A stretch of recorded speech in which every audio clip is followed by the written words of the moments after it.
আমি সকলকে বলবো যে আজকের বাজেট এত আর্থিক সংকটের মধ্যেও দেশ যখন ডুবে আছে পুরো ঋণের বোঝায়, দেশে যেখানে দ্রব্যমূল্য বৃদ্ধি, এমনকি খাদ্য মেডিসিনে কেন্দ্রীয় সরকারের অপদার্থতার ফলে 10%-এর বেশি বেড়ে গেছে, সেক্ষেত্রে বাংলার মামাটি মানুষের সরকার তারা দেখিয়ে দিয়েছে কি করে এগিয়ে যেতে হয়, কি করে কাজ করতে হয়, কি করে মানুষের কথা ভাবতে হয়, কি করে বলতে হয়।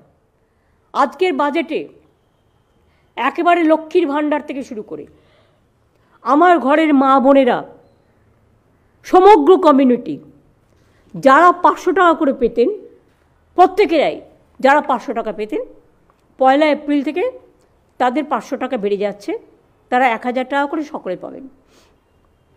আপনারা জানেন এই বাজেটে মৎস্যজীবীদের জন্য যখন 2 মাস তারা সমুদ্রে যেতে পারেন না, ওই 2 মাসের জন্য আমরা প্রত্যেক মৎস্যজীবী পরিবারকে 5000 টাকা করে 2 মাস দেব। এই প্রজেক্টের নাম হচ্ছে সমুদ্র সাথী প্রজেক্ট, এটা আমরা অ্যানাউন্স করেছি।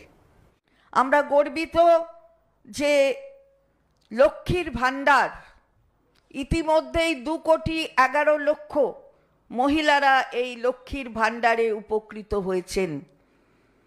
আগে 500 টাকা করে পেতেন এই মা বোনেরা 25 বছর থেকে 60 বছর অবধি বয়সের লক্ষ্মীর ভাণ্ডারের অঙ্ক ছিল 500 টাকা এবং তফসিলি জাতি উপজাতির জন্য ছিল 1000 টাকা।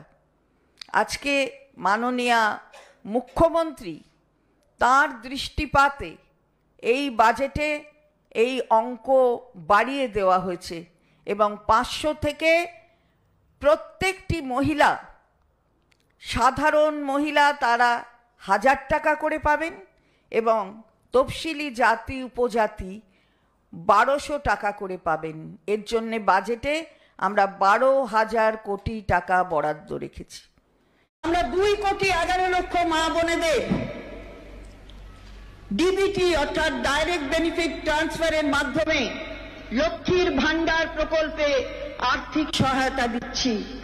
আমাদের মা বোনেদের হাত আরো শক্ত করার জন্য এই মা মাটি মানুষ সরকার আনন্দের সঙ্গে জানাচ্ছে যে লক্ষ্মীর ভাণ্ডার প্রকল্পে তফসিলি জাতি এবং জনজাতি শ্রেণীর জন্য আর্থিক সহায়তা বৃদ্ধি করে মাসিক 1200 টাকা এবং অন্যান্যদের জন্য এই সহায়তা বৃদ্ধি করে মাসিক 1000 টাকা করা হবে।